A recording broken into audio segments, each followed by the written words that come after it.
Colorado in Mile High City, and we've got the Kansas City Royals taking on the Colorado Rockies in this game. Rockies a $1.35 favorite. The total in this game is 10, one of those rare higher totals. In years past, we would see this game maybe at 11 or 11 and a half, but, with the humidor and the baseballs and everything, obviously everything is a lot lower. The over here, minus 120 in Colorado here. Looking at this game, you got Zack Greinke going for the Royals today, Kyle Freeland going for the Rocks. For me, guys, this is a play really on Freeland and against Greinke. Greinke has only got 10 strikeouts in this entire season thus far. His stuff really doesn't play well in Colorado. It's been a while since Greinke has pitched there, and we know that Greinke really is not the same guy that he was, 3-4 years ago. Let me say this about Kyle Freeland. This guy has been pretty rock solid. In his last 3 starts, he's given up no earned runs in one game, 1 earned run in the next, and another, 1 run in the start prior to that. His ERA in those starts, actually, you go back to his last 4 starts, is 1.73. So Freeland's been good. He is obviously their best pitcher. And like we've talked about before, Jeff, Colorado is much better at home and on the road. I know they've lost 4 in a row, but I love getting on spots like this when they're coming back home with their best pitcher. They had an off day yesterday. While Kansas City had to play, afternoon game yesterday. And then you got Zack Greinke going, who's very, very hittable. So I do like the Rockies in this spot.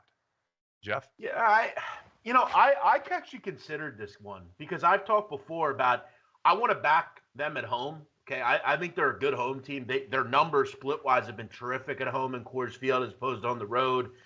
I kind of like the over in this game, quite frankly. I mean, you look at Freeland. You're right. Lately he's been good, but the truth is in 4 home starts over 21 innings, he's given up 13 runs. Opponents are hitting 290 against him. He's got a whip over 1.4. He's a guy that's going to have base runners. You alluded to the fact that you're not trusting Greinke. I will say this about Greinke. Okay, at this point in his career, the word I give Greinke, today's word is crafty. He's crafty. He's a guy that, isn't going to be overpowering anymore. He's not going to throw one by you, but he's crafty. He puts him in the right spot. I'm not going to say he's Jamie Moyer because he's not 66 years old, but he kind of reminds me just that crafty guy. Yeah, right. He's just a crafty guy that knows how to figure things out and get things done. So, I don't know. It doesn't really bode to an over for me because the Royals are so bad offensively. I will go down the road that Matt just alluded to with the Yankees. I'd probably look at maybe search for the team total with Colorado. They're just really good at home offensively. Yeah. But I outside of that, I didn't find anything here that I liked. The thing with the Greinke, I got a chance to watch him a lot last couple seasons, with the Astros. And, basically he couldn't be trusted, last year at all, especially down the stretch. That's why Dusty relegated him to the bullpen. And again, he didn't get really any postseason action whatsoever. And that's why the Astros decided to say, hey, we're not going to re-sign this guy because we're just wasting money because his salary is so high. But again, he's that guy that will, be crafty, but against good hitting teams, he will get ripped. And that's exactly what happened, last year. I mean, there's so many games when this guy just got ripped. And again, he can fool a lot of the free swinging guys, the younger players, and do that. But against veterans, like Charlie Blackmon lights him up.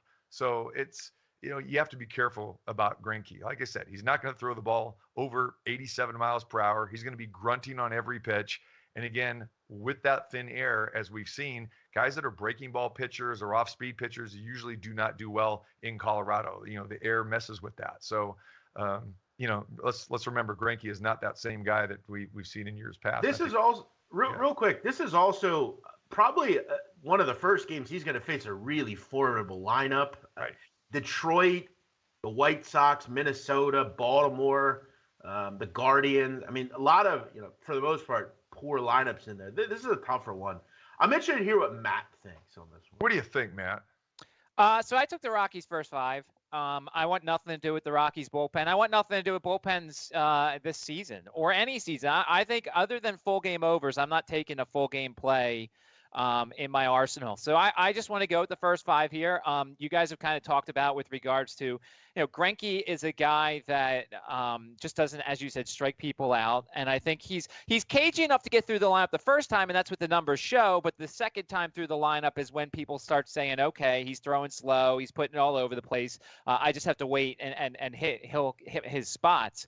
The one trend that I loved last year, and the books are finally onto it, was taking K-prop unders for the opposition in Coors Field, because either they're not going to last very long, or this Rockies team just didn't strike out a ton. Outside of Ryan McMahon, there weren't a ton of guaranteed strikeouts in this lineup. And to kind of go along with that trend, so far this year, they've only had 13 lined home games, because they've had some pitchers go there that haven't had K-props, but they've gone under their K-prop at 8 times of those 13. Now, the problem is the books that have put out the number have said 2.5.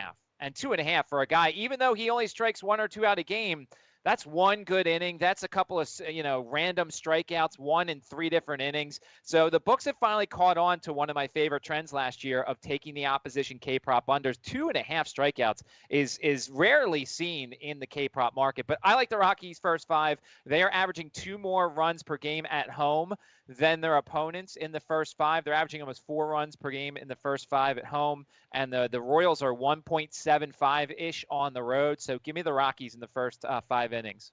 He makes an interesting point. Obviously, anytime we have a new voice here, I mean, he brings up bullpens. Obviously, look, Matt and I have tussled before on college basketball stuff. For the most part, I agree with him, though. When it comes to Colorado, you have to talk about it. This bullpen is shocking. I mean, they're right up there with Cincinnati. They have the highest whip of any bullpen in the league. And when you look at their save numbers, which is kind of interesting, they have the second most saves in baseball. Now, that might come across to you as good, but what it underlies is they play in close games a lot. I mean, a save opportunity is within obviously 3 runs. We obviously know what a save opportunity is. A lot of close games there, okay? A lot of blown leads, a lot of things of that nature. So, yeah, I think he's dead right. Now, one thing I don't agree with him is, I'm playing full games with Yankees and Houston. Matt, those bullpens are good. I mean, what do you mean that you're not going to play? You don't like those teams?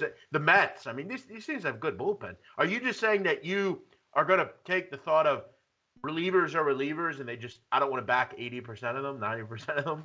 Well, I'm not going to take juices above minus 160 on the money line. It's just not me. I don't think if you're going to do that, then you might as well take the run line. But I just, when I handicap my stuff in the morning, I don't, I kind of look at the bullpen usage the night before, but I don't know enough about these bullpens, mostly because I'm focused in on the first 5. My handicapping styles and strategies base off the starting pitcher. And so that's why I like the K-props. That's why I like the first 3, because then you're only going through the order once in theory. And that's why first 5, you kind of look at the first and the second time through the order.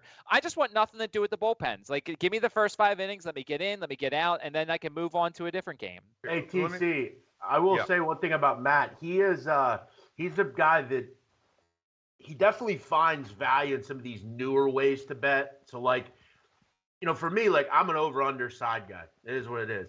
Right. Team totals, things like that. He goes and baseball, I'll find first 3 or K-prop, some of the new offerings available, which, he's a detective. He finds those things. He's good at he's a prop guy. I can see that. I'll say this on the other side of that, though, Matt. You can't just be a prop guy, because those numbers don't work out over in the long run, and that's documented here. I will say this about this game right here. No, I'm going to say this. When you look at, and again, that's not the argument. The argument here is that in a situation you have to pick and choose when you're going to do a first 5. And this isn't the game, because Kansas City's bullpen is worse than Colorado's. You do that when you have a great starting pitcher on your side and you're afraid of that bullpen. There's nothing to be afraid of with Kansas City. Colorado could win this game 5-0 today. They could win it 10-4, 10-5, because Kansas City is just as bad after they go to their starter as well too. So I don't think you can pigeonhole yourself into say, well, I'm only a first 5 guy. You have to look at the situation. In this situation here, Kansas City's garbage, especially their bullpen. So. Okay, if that's what you think. I mean, I've done the first 5 thing, and I've done pretty well in the prop market, and I think I can be ahead of the prop market as something I can live off of. And I'm not saying you can't. I'm not saying that, but I'm saying you just can't be a pigeonhole guy to say I like this. Like in this game right here, if you could only lay 135. That you have to look at that as a full game situation instead of not either instead, but just look at it as an option. Like, okay, I'm not laying 175 because you Well, say you look, don't like laying a lot of juice. 135 with Colorado at home in this situation looks pretty good. And again, you have to handicap that against, the bullpen of the opponent. And I think that Kansas City's bullpen is they're 28th in the league when it comes to giving up runs and everything else. So the truth is, I'm rooting you on. I think we can both win this game, and I hope that we both win this game. So I'll lay the 135, lock Matt in at the first 5 price here with Colorado. the truth is, TC, I mean, one of the better plays in this game could just be betting the game over. I mean, both bullpens suck. Okay, that's just the truth. But Jeff, you're asking Kansas City to partake with that. Right. When you're playing a total, you need both sides to do that. And the way Freeland's been, how can you back Kansas City the way Freeland's been?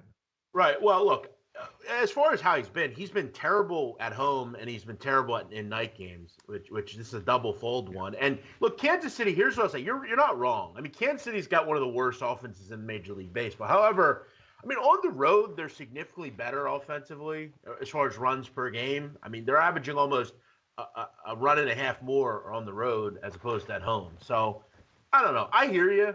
If Kansas City can score 4 or 5 runs, I think you're going to have a shot at this one. I could see a 6-5. I could see it. Yeah, well, we'll see how it plays out. Like I said, we both got. I'm laying 135, and then Matt will lay 140, and rooting for the Rockies bats to come alive today and get a good showing from Kyle Freeland, which we expect if we're going by his recent outings have been very, very good. So go Rockies for us today.